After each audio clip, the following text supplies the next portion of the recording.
Hello, everybody, and welcome to Fan Dummies. I'm Greg. And I'm Erin. Marvel's MODOK is on Hulu. That's right, it's not on Disney+. In this video, we're going to talk about what the heck even is MODOK? Where did it come from? What comic books was it in? Was it even any good? We're going to talk about that in this video.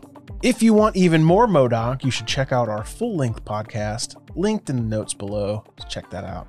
Just a reminder, like always, there will be spoilers in this video, so be warned. So if you've looked at this on Hulu in the catalog, you'll notice that MODOK is an acronym, M-O-D-O-K. And MODOK is really a lesser known supervillain. I even have a hard time calling him a supervillain. He's more like a villain. Trying to be a villain? Yeah, he's like a villain in the works, a super villain in the works. He's like on a super villain performance improvement plan. But what MODOK stands for is mental organism designed only for killing, which is very creative. Mm-hmm. I mean, if you're going to have an acronym, aka MODOK. MODOK was created by Jack Kirby and Stan Lee. MODOK's first appearance was in Tales of Suspense, number 93 and 94, back in 1967. So he's been around a while. Mm-hmm. He looks good for his age, though, I think. Yeah. I mean, that clay, or whatever he's made of in these animation, can't even call it a cartoon. Like, it's so hard to describe it. Fun fact, Jack Kirby is the namesake of Kirby University, where MODOK and Jodie fall in love. Jodie is Mrs. MODOK. Well, she was at the beginning of the show. MODOK's origin in the comics is a little different than what we see on the show. In the comics, he was first originally named George Tarleton, and he was a former employee of AIM, you know, the Advanced Idea Mechanics. In the comics, MODOK undergoes a mutagenic medical experimentation, and this increases his intelligence. So basically, they turn him into a mutant. Yeah. AIM does. Uh-huh. Okay. The intelligence part works, but it makes his head really large, and his body just stays small. So that's why he rides around in the hover chair. It holds his body up, and he can float around and keeps his head held high, I guess. Yeah, this is totally different from the show, because there's a cut back to when MODOK was a kid, and his mom makes the joke that his like giant womb busting head was beautiful. Which means that giant head came out el natural. Yeah, yeah. And the kids at school, they just beat him up because he had a giant head. So he must have came out like that for sure. Yeah, yeah. They specifically made a joke about it. So as Erin was saying, AIM is the Advanced Idea Mechanics, is what AIM stands for, also an acronym. And it started out as a branch of Hydra, which I thought was pretty interesting. Yeah. And it first appeared in Strange Tales number 146. We saw AIM in WandaVision, and it sounds like we're going to get a little more AIM in the Black Widow. Yeah. AIM's first appearance in the MCU, however, was in Iron Man number 3. Anytime you see those people with the yellow bee looking suits on, that's an AIM character. Yep. They don't always wear that, I guess, but this made-for-Hulu series is co-created by Patton Oswalt, and it's also co-created by Jordan Blum, who is a producer on American Dad, which also makes a lot more sense after looking it up, because a lot of the voice actors in the show have voiced a character in American Dad. Like a lot. I haven't watched much American Dad. Yeah, me either. I just don't find it that funny. And if you're watching MODOK and you're like, man, this animation style looks really familiar, a lot of people are comparing it to Robot Chicken, and that totally makes sense as well, because Stupid Buddy Studios is the stop motion animation studio behind Adult Swim's Robot Chicken. They worked on creating this MODOK series. So they just essentially make one kind of show. Yeah. And just wait around for somebody to need that. Yeah. So the question is, I know fans are always dying to ask this. Mm-hmm. Is this MODOK show canon or is it part of the MCU? Does it matter? That's the question.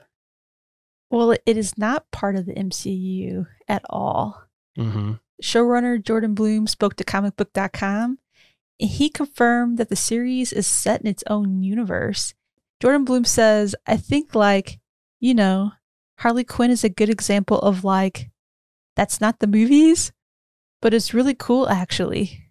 Basically, what Jordan Bloom says is not just utter nonsense. Yes. I mean, I don't know what to say. But go ahead. There's more to the story. He points out that the canonicity has nothing to do with the quality. He goes on to saying that Marvel has a database of all the universes in the multiverse, and there's a guy who runs it, and they let me pick the numbering of our universe. My son's birthday, 12/26, is our universe, so we were in the Marvel multiverse, which is awesome. Is there more of an insane story than this? That's what I want to know. I mean, he says, and I quote, Marvel has like a database of all the universes in the multiverse. And there's like this one guy who runs it. And he said, I can pick out anything I want for the multiverse. So I picked out my son's birthday, 12/26. So that's why we're in the universe, 12/26. Ha ha ha ha. Maybe that wasn't an exact quote. Maybe there's a reason that it's not canon. I added a bunch of stuff to that. But it's so insane to me. I just don't get it. Mm-mm. So this MODOK series, it's set on Earth 12/26. And usually in the comics, it's Earth 616 or Earth 199999 in the MCU. This would be a good time to talk about MODOK's family and how they are now canon in the Marvel comics. Mm-hmm. So you can read MODOK like Head Games number 1 through 4, which is published in 2020. And it's written by Patton Oswalt and Jordan Bloom. So you can imagine they wrote in some of this stuff because they're the showrunners of MODOK. I'm totally interested in the dialogue. If there's like a lot of likes and you knows. It's probably edited out. Yeah, I sure hope so. But we'll put a description in the show notes below so you can check out those comics. Yeah. I have not read them. I don't plan to read them. But if you are really interested in this version of MODOK, there is comics to go look at. So let me ask you this. What's your whole opinion on being canon or not? Do you like the fact that it's not canon, so the writers can just do whatever they want? Or do you think the source material is set in stone and they should use it? I think some of the stuff should be set in stone and they should use it, like his origin and like specific details about the characters. But as far as like the story being from a comic and like putting it into the series, I think it's okay that they added new stuff. The way that they wrote it, it's very unique. They have like pop culture jokes and companies, and none of that exists in the comics and the MCU and stuff. So it wouldn't make sense that they would put all those jokes in. Here's the thing. Like, we talk a lot about changes they make in shows. Mm-hmm. I mean, we have a whole series about the 5 differences between comics and the shows that they're in or movies. Yeah, and there's people out there that love it or they hate it. Oh, man, they hate it. And it depends on what they change. They hate it even more. Yeah, that's true. Let me say this in general. I dislike changes. I prefer things to stick to canon. But when you're irrelevant, like MODOK is, then I think you can do whatever you want. But the issue is there's no stakes to this. Like, there's no reason somebody's going to sign up to Hulu to watch this because they're not missing a piece of the story. Yeah, that's true. You know, I think the reason you want it in canon is because it connects the things in the weight between movies. Yeah, that's like what we just got for WandaVision and the Falcon and the Winter Soldier. Exactly.